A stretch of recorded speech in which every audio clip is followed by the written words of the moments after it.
Hello, Mr. Paroda. How are you doing? Yes, I'm fine. How are you? Good, It's good. good afternoon for you or good evening for you? It's good evening, but it's a good evening so far. It's actually beautiful outside. The weather is lovely. How is it in India? Yeah, it's fine. Weather is changing now. Yeah? So after heavy rains, I think the temperature is getting down slowly, so becoming better. A It was little humid, less quite hot. humid. Wonderful. Well, we will give it another minute to let people keep joining before we start, but Yeah. very excited. Perfect. Yeah. So what time is there currently for you? It's about It's uh, 10:30 nine. in the evening on the East Coast. Must be quite late for everyone then. Huh? We have some fellows on the West Coast, so it's a little bit earlier for them. And then we still have Yeah. a couple fellows scattered around the US. So I hope it's okay that I'm recording this, but a couple fellows asked if they could have recorded because it would be a We couple could. like 3 a.m. for them. I hope they are not in the mood to go and sleep. Totally. Very much so. Um, Perfect. Well, you know what? Let's get started. Fantastic. Well, fellows, welcome all of you. We are so excited to have Mr. Paroda, actually Dr. Paroda, to join us today. And we are going to be asking a whole bunch of questions. So to start, I would love to know, how did you come into your role? And we'd love to hear about any other background that you think the audience would be helpful for them to hear. Well, first of all, may I start now? Yes, please. Okay. So, good evening to all of you. It's a pleasure to participate and interact with the Quad Fellows. First of all, congratulations for the fellowship that you have received and getting an opportunity to get exposure to the developments at global level. It reminds me of my time about almost, I would say, uh, 50 years ago when I went as a Commonwealth Fellow to United Kingdom after completing my PhD degree from the premier institute in India called Indian Agriculture Research Institute. And such opportunity, I recollect, uh, opens the global horizon for you and provides an opportunity to not only learn but think globally.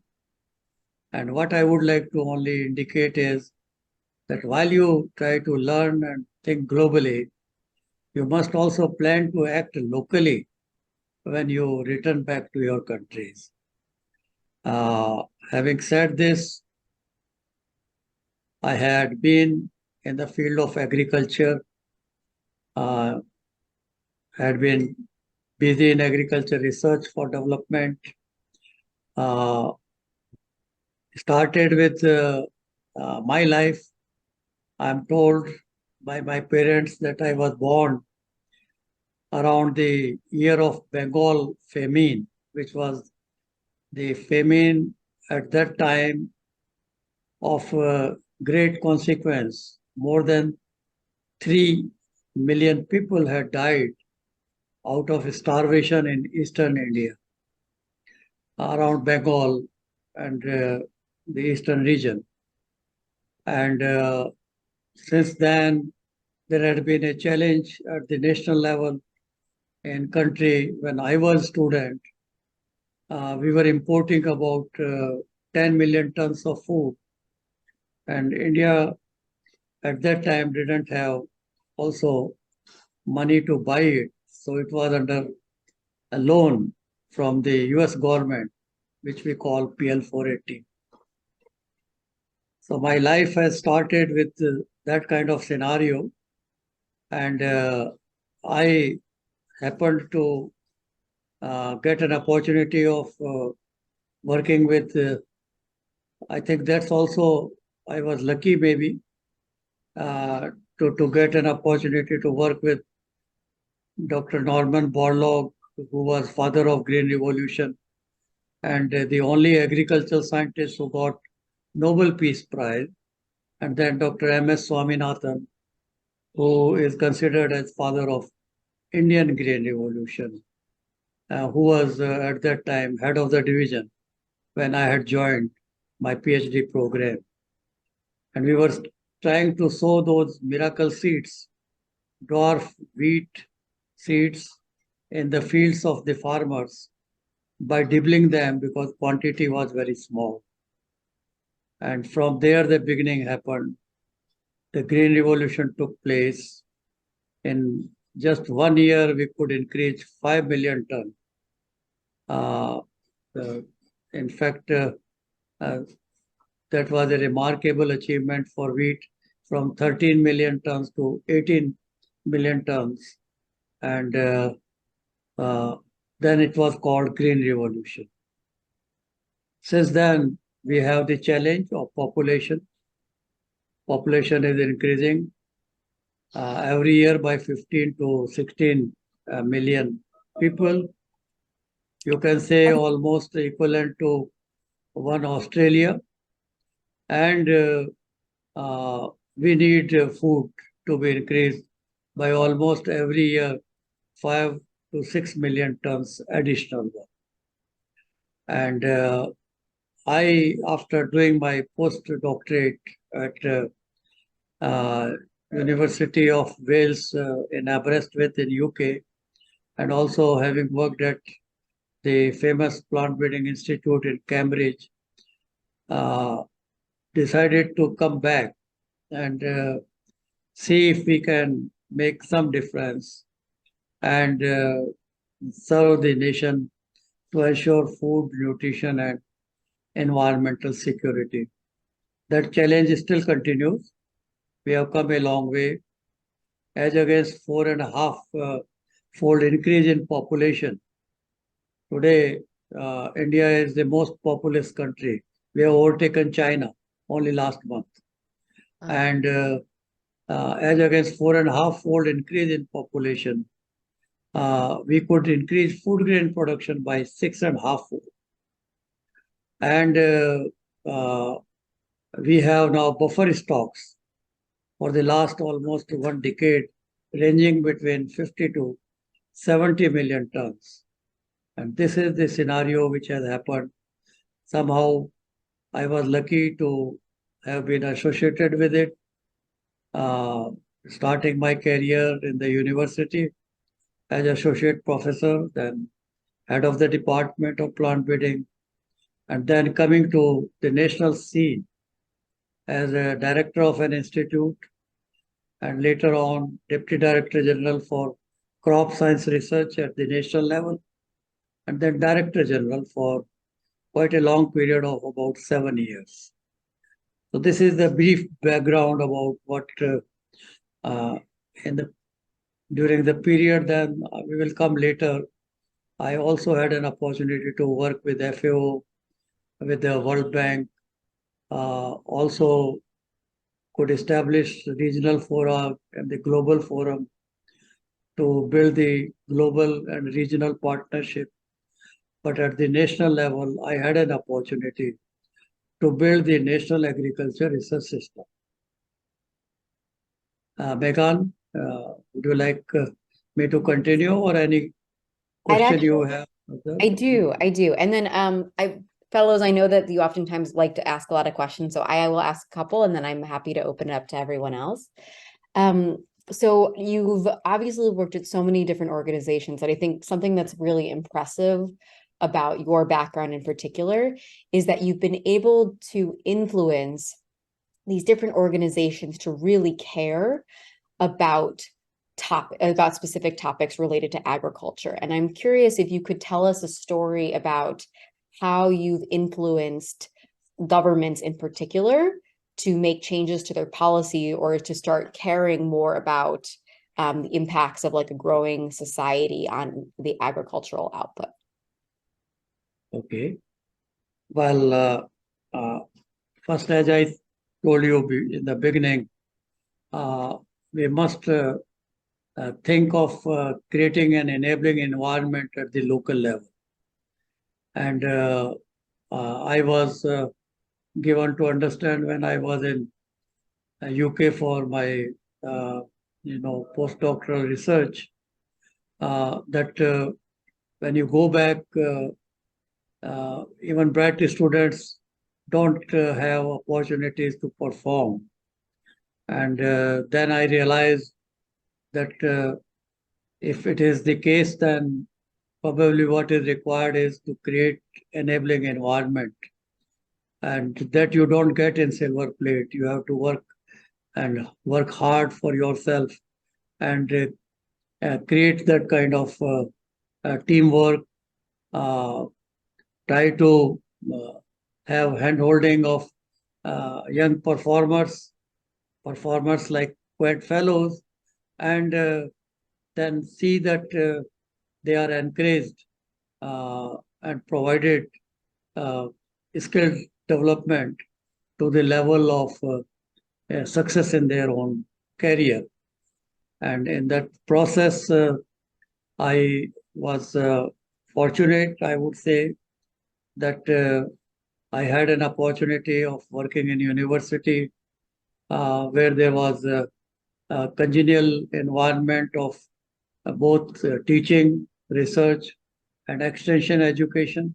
So you could take your results to the farmers' fields, and I could see that we built teamwork.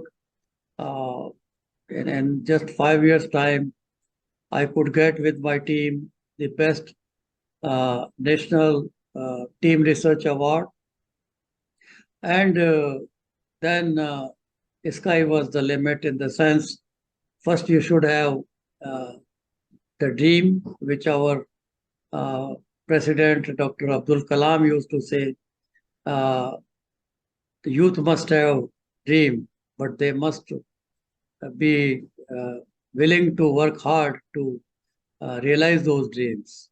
So it's not only I want to become this, but then you have to be diligent.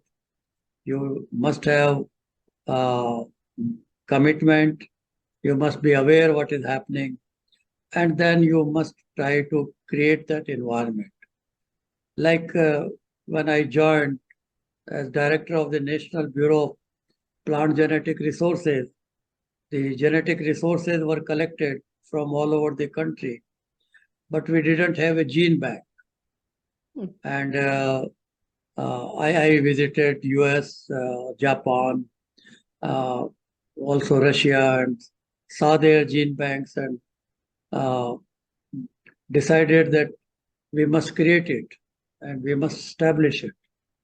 So there were problems of resources. So I had then to approach USAID. At that time, could get about 25 million US dollars grant for establishing the institute. And today, that gene bank is the second largest and most modern gene bank in the whole world. How do you think you were able to convince the USAID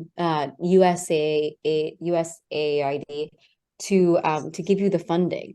Like, what do you think you told them specifically? Yeah, you have to approach the, for that again, you require to be, fully conversant with what is the possibilities of getting those resources.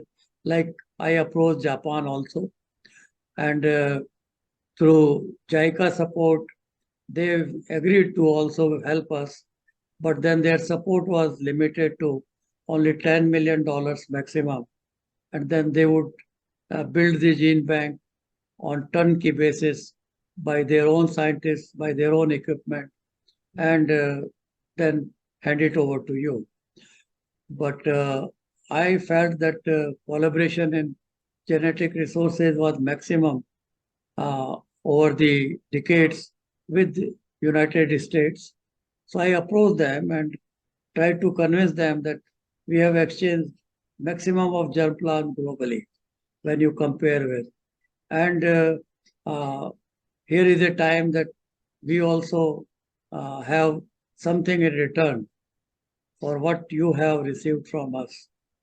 And I could establish links with the right people, uh, the secretary and deputy secretary of agriculture in the US, and also took help of people whom I knew in Winrock Foundation, and then requested them to help me.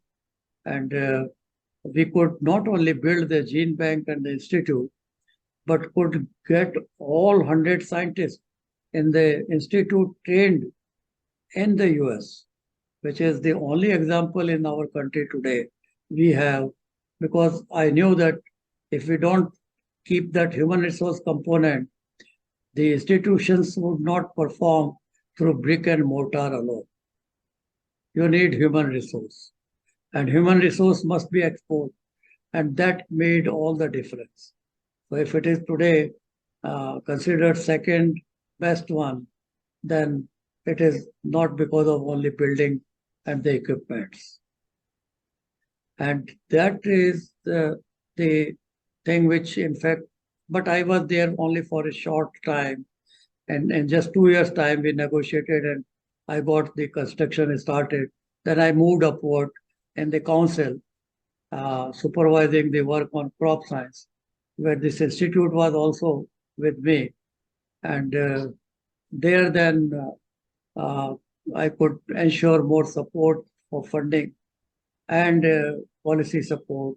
And not only that, then I became Director General, which of course uh, I started my career with Dr. Swaminathan, who was the Director General, and then I never thought I would also reach to that level, but as destiny would have it, I and maybe uh, I was there to, because I always, believed in selecting the best performers. So maybe people who were selecting also thought that there would be some performance. And I, after joining as Director General, initiated a lot of reforms, organization and management reform in the system to make it stronger, because it is not only crops, then it is also horticulture. And today, the horticulture production in India is now more than the food grain production. We are the second largest producer of fruits and second largest producer of vegetables. In vegetables after China, and in fruits after the Brazil. So this could have, and I created about more than 30 new institutions, because when I asked Dr. Borlaug, the father of Green Revolution, what do you think are the elements of success? Because he was also working after the Green Revolution in India, in Africa, uh, through Sasagawa Foundation, support from Japan.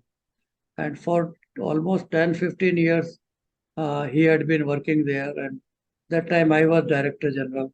So he used to come every year to India. I would then take him to different wheat growing regions. And we established the new wheat institute also. So he said that the elements of success are, our Green Revolution was innovation led. So first thing is you need innovations, technology. And so he said that you require policy support. You require also the institutions like where I studied. That was the best institution. It still is the premier one in Delhi. And then he said, we need human resource of the kind like Dr. Swaminathan. And finally, the partnership. Partnership not on at national level, but at global level. If those collaborations were not there, we would have not got the miracle wheats and rices from Erie in Philippines and from Mexico for wheat. So you needed all these elements. So I realized that for other sectors, if they have to also grow, whether livestock, whether fishery, whether it is horticulture, then we need institutions. Like, like even on genetic resource, I was director of the Plant Genetic Resource Institute, but there were no other genetic resources institute on uh, livestock, on fishery, on microorganisms, and on useful insects. So I built 4 new bureau on those, uh, you know, mm, areas, and realized that unless you have these institutions, you will not be able to make an impact. And things are happening. Things are happening because of those initiatives. The system is stronger. Uh, there is better integration. And I then had to also take, because government of India was supporting me, but I thought reforms cannot be possible unless you have more resources. So I negotiated with World Bank, and at that time it was the largest funding by World Bank for agriculture research for development, and that was 250 million in 1998 How did negotiated. you manage that negotiation? But How did you manage that negotiation? yeah, again, first thing is that the national uh, leaders must get convinced that this kind of support is required. So request goes to the World Bank. Any nation has to first make a request in terms of their priorities. And when government decides priorities, there could be all different kinds of priorities, construction of roads or uh, you know, electricity or for uh, the infrastructure. But for research generally is not that high priority. I could convince because I was in the position in the council heading and having the position of secretary to the government of India. I could go and meet the ministers and also the prime minister, and said that it is required. If we, the kind of green revolution we had, if we want similar revolutions in other sectors, and today India is the largest milk producer also. And in case of fishery sector, uh, we have produced now, as against just 5 million tons before, now we have 14 million tons of fish production and exporting. Today, India is exporting more than 50 billion US dollars of agriculture products. So you require these, and so I convinced them.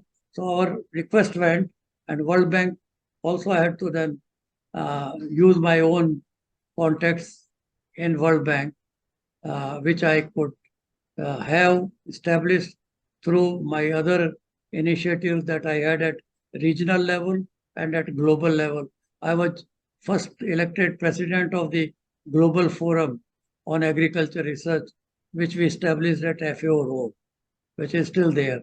And I was the executive secretary of APARI when I worked in Bangkok. Then we established Asia Pacific Association for Agriculture Research Institute, which means the need of collaboration among all the countries. You don't have to work in isolation. Climate change doesn't identify the geographical boundaries. For climate change, you have to have partnership, collaboration if you have to address this. So similarly, transboundary diseases, uh, like COVID even came. So you require global partnership. And so that kind of thing happened. I could get the World Bank convinced because it was innovative, and they realized that this money is not only to just spend, but to bring in reform. I'm Reform, curious, how were you able to get those governments to, how do you think you got those governments to work together? It's very clear the importance of collaboration between the governments, but how did you incentivize them to work together? Yeah, I think, firstly, uh, you have to, like, I can just cite one example. Our Prime Minister Rajiv Gandhi had gone to Middle East and he saw their protected cultivation and also went to Israel and then saw that by growing them in protected environment, you can raise production by almost 8 to 10 fold. So when he came back, he immediately said that we would like to have uh, these kinds of technology. And people told him that those seeds are only available outside, so private sector must be given free hand to import anything what they want. And at that time, the directive came that let's go in for new seed policy. So I started new seed policy. Even for the national system, I had for the first time national agriculture policy drafted and approved by the parliament, uh, which we didn't have before. So leaving aside that, when this pressure came in, I said we can allow import of a small quantity because quarantine system is not robust to that extent to handle that bulk import. And therefore, we will allow a small quantity, test them for 1 year, and then try to see that that much quantity is imported by which seed can be produced within the country. So at that time, uh, I said, why don't you also support Indian research? We have enough of the material, but that material has to be duplicated and produced and provided to the farmers, like new hybrids. And so hybrid project we had, and after China, India is the second country where we had hybrid rice. So uh, it was agreed. They said, okay, what you want? I said, I need resources for producing this seed and provide to our national system. So we drafted and they said, okay, how much you want? I said, 40 crores in Indian currency. And they said, done, go ahead, but give us the scheme in 4 days. I said, I'll give you a scheme in 2 days. And we got the money in 2 days and started. So the question is, you have to talk to these policymakers. Issue of policymakers all the time were telling we have to save on water. I said, yes, you can save on water, but either you go for pricing of water or you stop flood irrigation and encourage micro irrigation. And for micro irrigation, if farmer has to spend, then he's going to save water for the nation. So why farmer alone should pay all the money? So we must give subsidy to it. So 50% subsidy was agreed. The question is you have to talk to these people, you have to convince, and you must have a case to demonstrate. Without that, you just cannot by asking get it. So that's how we got from the World Bank. That's how you can, uh, I could build these institutions. Uh, and today, the National Agri, I went to Iowa, we had International Crop Science Congress. I organized about 6 international congresses in India. The first International Congress on Women also was held in India. The first International Agrobiodiversity Congress was also held in India. So when we went to Iowa, I saw the best facility on the campus. I said, this kind of facility we should also have in our country. So I said, let there be a National Agriculture Science Center. And Agriculture Science Center today is one of the premier location here for all international conferences. But that was built only by our own effort and initiative. And it was built in 5 years' time, which Prime Minister at that time, Vajpayee, inaugurated. And they were amazed that this kind of facility can be created. So you have to take initiative. Many times you have to be transparent. You have to face also lot of many times adverse criticisms. because many are not happy. But for the national system, if you have to work with full determination and commitment and also transparency. This is very, very insightful. I would like to turn it over to questions that actually follows through very much on what you were just talking about. So we have a great question from Emma. She says, the famine in Bengal would have been a very complex challenge to tackle. How did Dr. Paroda approach such a large problem without feeling overwhelmed? What are some tips for breaking that type of complex problem down into pieces? Could you please again clarify your question to me? Yes, sorry. How did you break down, or how did you break down the challenge of famine in Bengal into pieces that you could tackle? Okay. Now look here, the kind of famine we had at that time was not because of lack of food, but was because of the policy at that time of the government. At that time, India was not independent. So the food was not transferred to that region, but was exported abroad. And that was the major problem and concern, and had led to those starvation deaths, because it was again whether commitment was there of the then government to help people to survive. And that disaster, even to that level, we didn't have even after COVID. I don't think we have crossed the 4 million of deaths even from COVID, though it was global problem.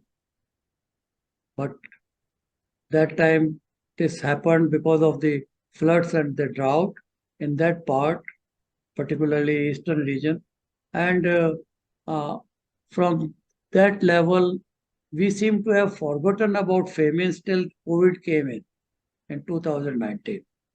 Almost all these kinds of mm, uh, what you call is COVID situation was never there.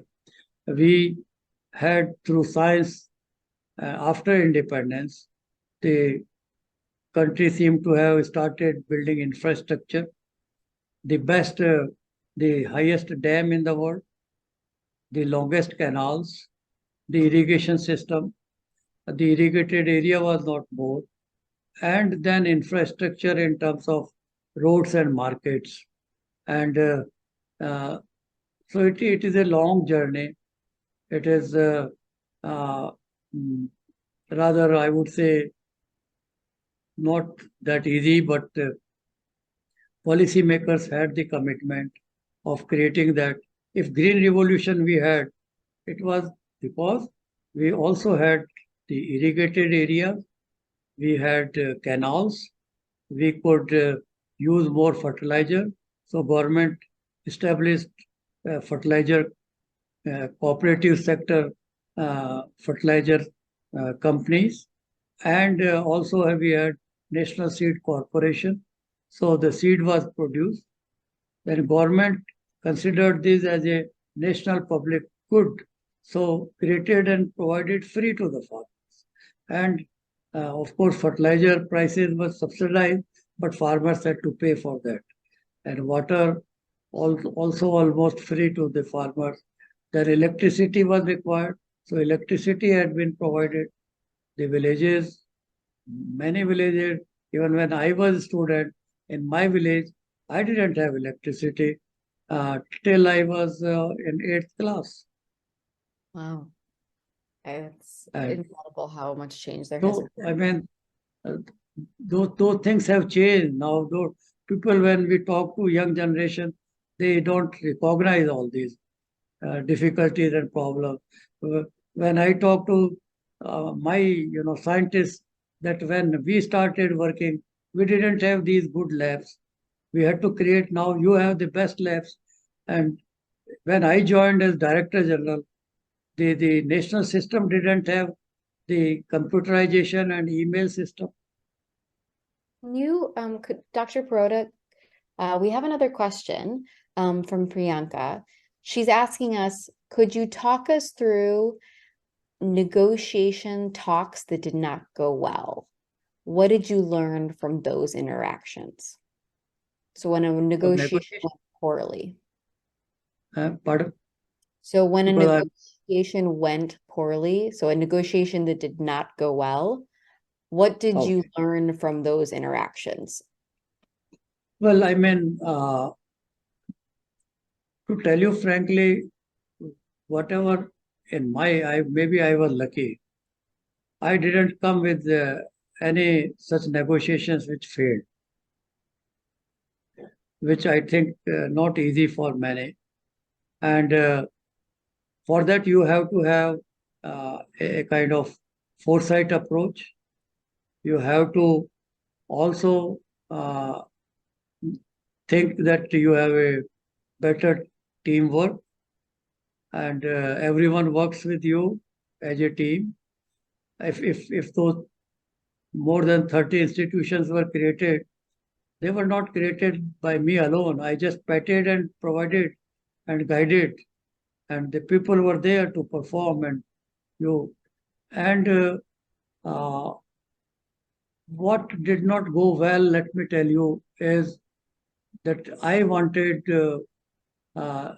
genetically modified crops to be also provided or allowed to be cultivated in India.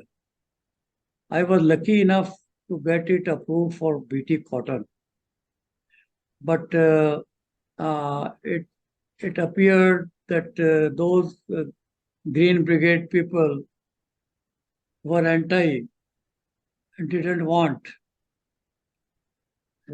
and raised the concerns that it is not good for human health. So I could go with BT cotton because in cotton we were using maximum of pesticides that time in agriculture. 50% of pesticide was only used in cotton crop alone.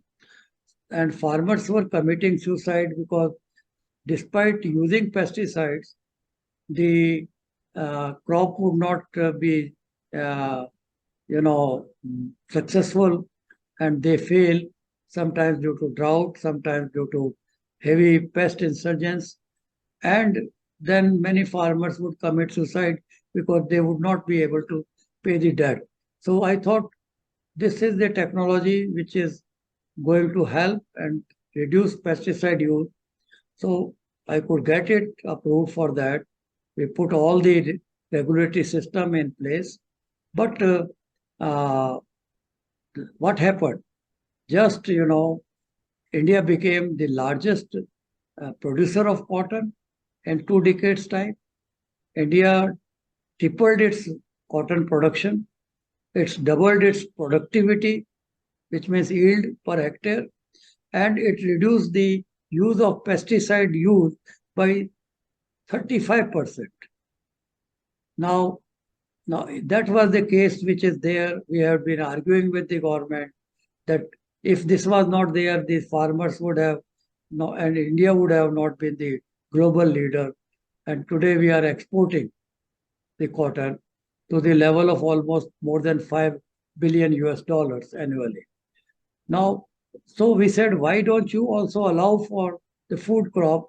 Because many countries in the world, more than 200 million hectare is being cultivated under the GM crop, whether maize, soybean, and canola.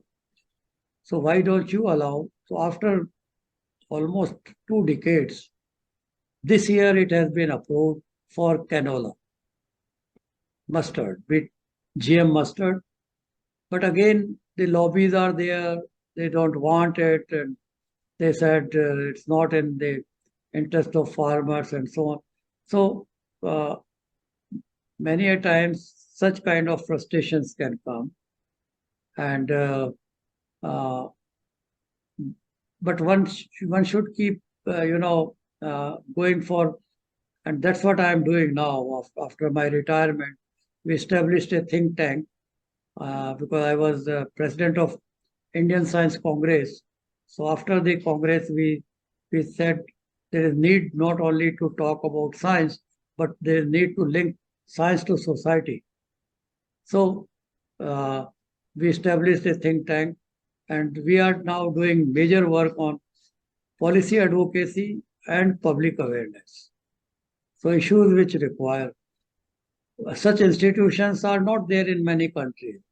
And I get the best brain on any particular topic or subject, uh, you know, gathered together for brainstorming, and then we come out with recommendation, and we then flag it to the policymaker, and we make it sure that we also go in for public awareness, because many times uh, the scientifically based information is not reaching. So that is counterproductive. That makes a lot of sense. We have one last question from the audience. It's from Satwik. He says, Dr. Paroda, how does the future of agricultural research look for India and the world from your perspective? And are the countries prepared to collaborate given the various challenges they face? Yeah, I think there is great opportunity. India this time is hosting G20 meeting. And our Prime Minister is very open in terms of more collaboration and technological advances.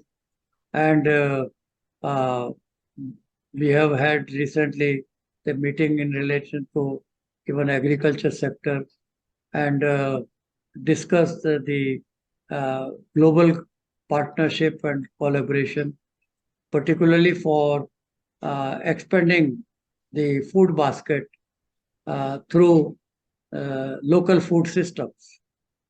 And UN Food System Summit also, after COVID uh, epidemic, uh, came out clearly that you can't depend only on those few crops, wheat, rice, maize, or banana, or sweet potato.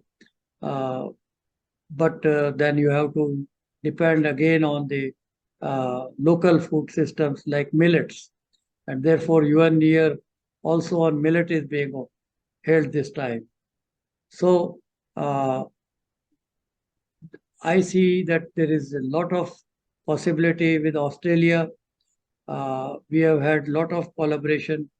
Uh, Recently, we have discussed also that there is need of collaboration in the area of conservation agriculture in dryland areas to make them also green. Also, there is a need for value addition, because time has come when you don't want what you produce to be lost as post-harvest losses. And value addition, globalization, export, and for export again, you have to have collaborative uh, institutions and mechanisms in place, and that is also happening.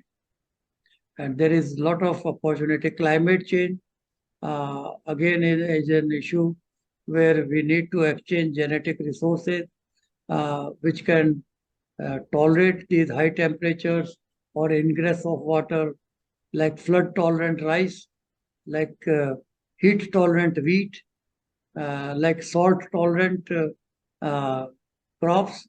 So there are opportunities, and they are there, but we have to work in a collaborative way and do more research on them. They have, many of them have not been yet properly researched. So there are opportunities, and we have to uh, build the carbon sink. We have to work also on, new opportunities like biofuels and solar energy. So solar energy, biofuels, and India is having largest area under sugarcane. But Brazil has made use of sugarcane for its ethanol production, and we seem to have lagged behind. So now government has agreed, and that's again policy advocacy which we had of allowing admixing of biofuel with the petrol and diesel, and to the extent of 20%. So that policy has been accepted. Now government has allowed to use sugarcane for biofuel production and also maize for biofuel production. Earlier we were not allowed. So these are the opportunities, and we are learning this from America. They have used the maize for almost 25% of their crop is used for biofuel production. And similarly, Brazil is using sugarcane for this. So these options are available. And now, since we have produced more and it is not required for food alone, so that extra potential could be utilized.